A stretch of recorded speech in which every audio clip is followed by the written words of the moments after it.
Eso es terrible. Ok. Entonces está instalando el sistema operativo. Otra cosa que deberíamos mencionar sobre Linux es que la gente cuando habla de Linux normalmente habla del sistema operativo incluyendo el kernel más las librerías y las interfaces gráficas. Pero en realidad lo que la gente debería usar un término que se llama GNU/Linux. GNU es un proyecto empezado por Richard Stallman en los 80s en donde este señor loco decidió regalar todo el software en donde en esa época todo el mundo cobraba por el software. Entonces, lo interesante de esto es que él dice que el proyecto GNU fue lo que llevó, digamos que era como la parte más importante y que Linux era solo el kernel. Pero en realidad el componente del kernel probablemente es uno de los componentes más complejos porque es el responsable de administrar llamemos la asignación del tiempo de las tareas en la CPU. Entonces, más o menos el problema que está tratando de resolver Linux es este.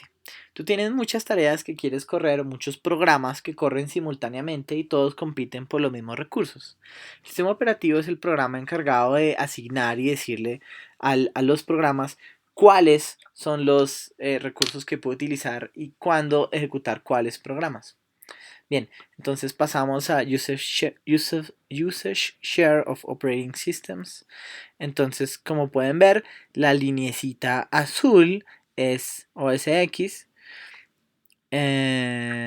Ok, estos datos son de 2015, no están muy actualizados, pero la linecita roja es Linux, entonces está alto.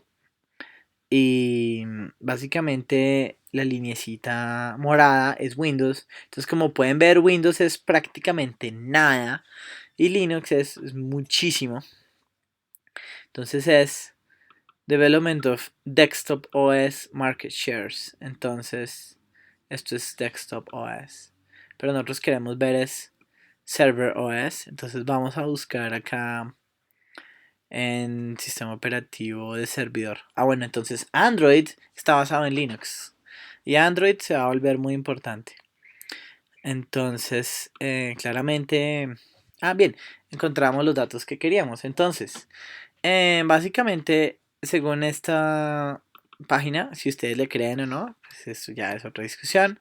Básicamente Linux es más o menos entre el 98% o el 67%, dependiendo a quién le creen.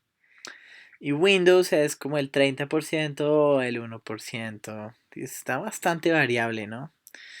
Pero básicamente es pues hay unas notas sobre los datos, pero básicamente ellos usan los headers HTTP y esta otra gente solo escogió 10 millones. Meh, ok, pero en general la idea es que Linux domina el mercado de los servidores, entonces uno necesita poder entender Linux para poder hacer páginas web, trabajar en páginas de internet y este tipo de cosas. Entonces, volviendo al tema del open source, el Linux es el componente encargado de asignar las tareas a los recursos, los recursos a las tareas, entonces es muy importante.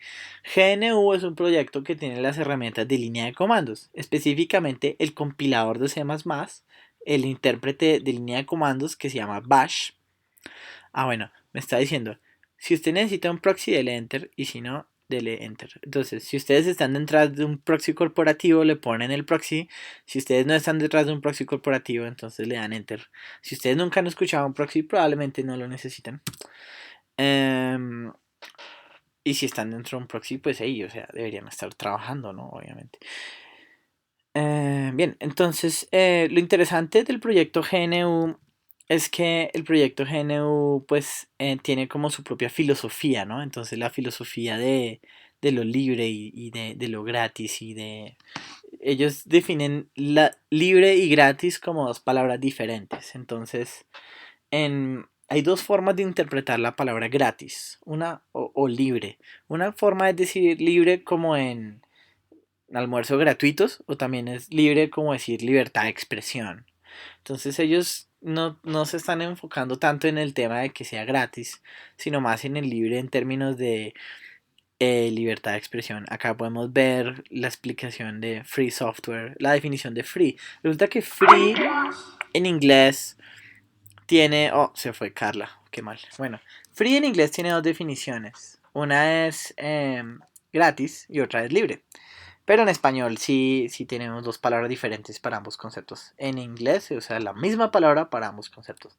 Entonces ellos básicamente tienen una página en donde aclaran exactamente qué es libre como en free will y no como en free beer. Es algo así. Entonces ellos tienen como muchas razones por las cuales usar el software libre y ustedes pueden leer sobre todas estas razones. Entonces lo importante es entender que Linux es como una herramienta. Entonces hay gente que usa la herramienta como si fuera su religión y ellos dicen, ah, es que es la religión de Linux y entonces tienen que volverse acólitos de la religión de Linux.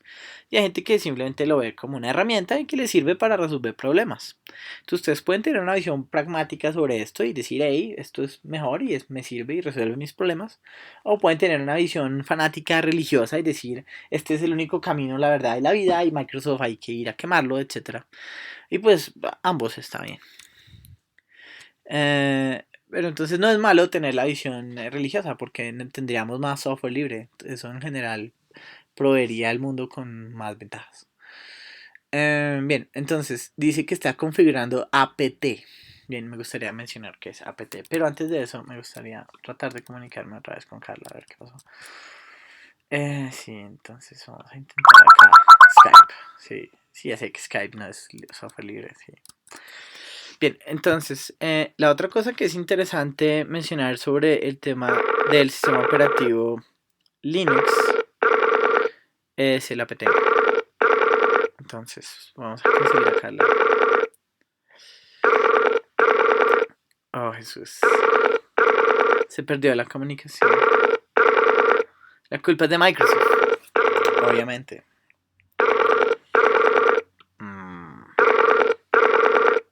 ¿Qué pasa? O de mi internet. También puede ser de mi internet. Pero yo digo que es de Microsoft. Sí. Bueno, entonces, otra cosa que es importante entender sobre Linux es el tema de las versiones de Linux. Entonces, existen versiones que permiten la libre utilización, distribución y modificación del código fuente. Y existen licencias que permiten la libre utilización, modificación y distribución del código fuente. Y además permiten el uso de los fines comerciales. Entonces, dos licencias que es importante tener en cuenta, aunque no son las únicas licencias que es importante tener en cuenta. Hola Carla, te perdimos. Carla, ¿me escuchas? Sí. Bien, listo. Entonces, estamos en el tema de las licencias de Linux. Entonces, hay dos licencias que hay que tener en cuenta que son importantes. Una es... le voy a pedir a Carla que por favor le quites el audio al computador o te pongas audífonos. Tenemos como interferencia. Listo, gracias. Entonces, o le puedes poner mute. Si le pones mute, arregla todo. Aló. Bien, no me escucho. No me escucho. Bien, listo. Entonces, hay dos licencias importantes que hay que tener en cuenta en el mundo de Linux. Una se llama la GPL, General Public License, y es una licencia de software que básicamente lo que hace es que permite que ustedes descarguen el software y lo modifiquen, pero te obliga a que todas las modificaciones que tú hagas deben de ser devueltas a los contribuidores iniciales del proyecto. Esa es una super simplificación. Ustedes pueden leer más sobre la licencia en Google. La otra licencia es la BSD. Entonces BSD quiere decir Berkeley Software Distribution y es una licencia en donde ustedes pueden hacer modificaciones, pero el código no necesariamente toca devolverlo a los originales. Entonces, los términos son un poquito diferentes.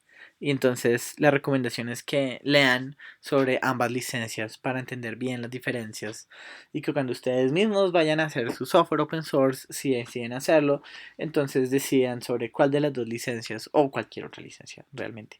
También existe public domain, ¿verdad? Entonces hay muchas licencias. Entonces